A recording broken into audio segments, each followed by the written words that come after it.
Halo penonton setia Obrak Ternak, senang sekali bisa berjumpa kembali bersama kami di Obrak Obrolan Ternak. ternak, Obrolan bareng pakar pakar ternak. ternak.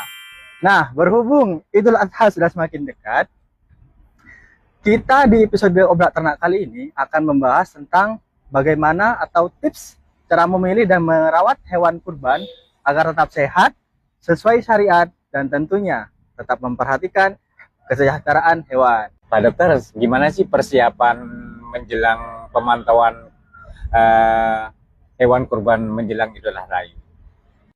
Nah, untuk itu Pak Surya, kami tim UPT Pembelian Ternak dan Kesehatan Hewan di Madura itu sudah sangat siap untuk berkontribusi dalam setiap pemantauan kesehatan hewan kurban menjelang Idul Adha nanti.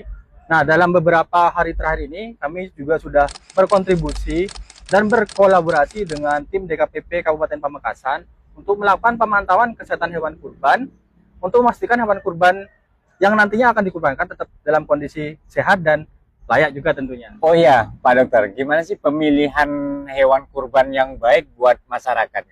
Nah, itu pertanyaan yang sangat penting Pak Surya. Untuk memilih hewan kurban yang baik, itu tentunya kita harus memilih hewan kurban yang sehat dan tidak memiliki cacat fisik.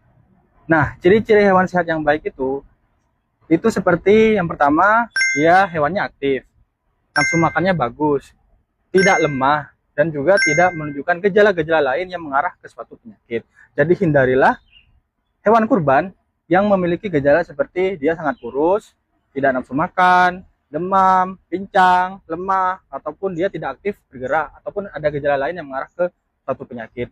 Dan juga pilihlah hewan kurban yang sudah cukup usia atau cukup umur. Nah, selain itu, usahakan juga jangan memilih hewan kurban betina yang masih produktif. Kenapa? Karena hewan betina yang produktif ini itu sangat penting untuk menjaga jumlah populasi hewan ternak kita di Indonesia. Seperti itu, Pak. Apakah hewan kurban itu harus gemuk, Pak Dokter? Nah, untuk itu begini, Pak. Sebenarnya untuk hewan kurban itu sendiri tidak harus gemuk. Namun, sebaiknya memilih hewan kurban selain tadi sehat, juga harus memperhatikan BCS atau Body Condition Scoring, atau bisa kita sebut ukuran atau bentuk tubuh dari si hewannya. Itu harus yang baik. Kenapa harus baik?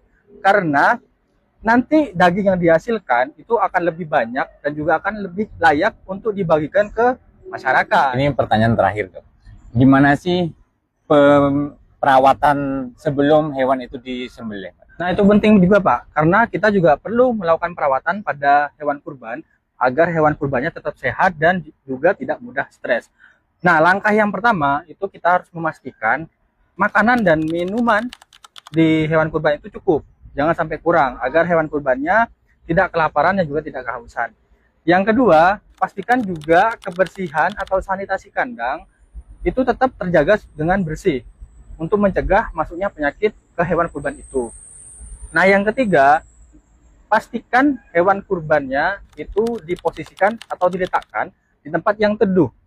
Itu untuk mencegah panas yang terik dan cuaca yang ekstrim. Dan yang keempat, itu kita harus memperlakukan hewan kurban itu dengan baik. Jangan diperlakukan dengan kasar. Karena untuk mencegah terjadinya stres pada hewan kurban dan juga mencegah terjadinya luka-luka pada hewan kurban. Dan yang kelima, ini juga cukup penting, sebaiknya sebelum dilakukan penyembelihan, hewan kurban itu dipuasakan makan selama 12 jam sebelum penyembelihan. Tapi tetap diberikan minuman yang cukup. Kenapa itu penting? Karena dengan adanya puasa, ketika dilakukan penyembelihan nanti, pengeluaran darah dari si hewan kurban itu akan lebih cepat. Sehingga hewan kurbannya akan lebih cepat mati, dan rasa sakit yang diderita oleh si hewan kurban juga akan lebih ringan. Nah, semua hal ini itu merupakan bagian dari kesejahteraan hewan. Jadi, rawatlah hewan kurban itu dengan baik agar nantinya kita tetap menjaga kondisinya tetap sehat, tetap nyaman, dan juga terhindar dari stres. Jadi, pilihlah ternak terbaik, rawatlah dengan baik, dan berkurbanlah sesuai syariat, serta tetap memperhatikan kesejahteraan hewan. Terima kasih sudah menyaksikan episode Obrak Ternak kali ini. Sampai jumpa di Obrolan Ternak selanjutnya.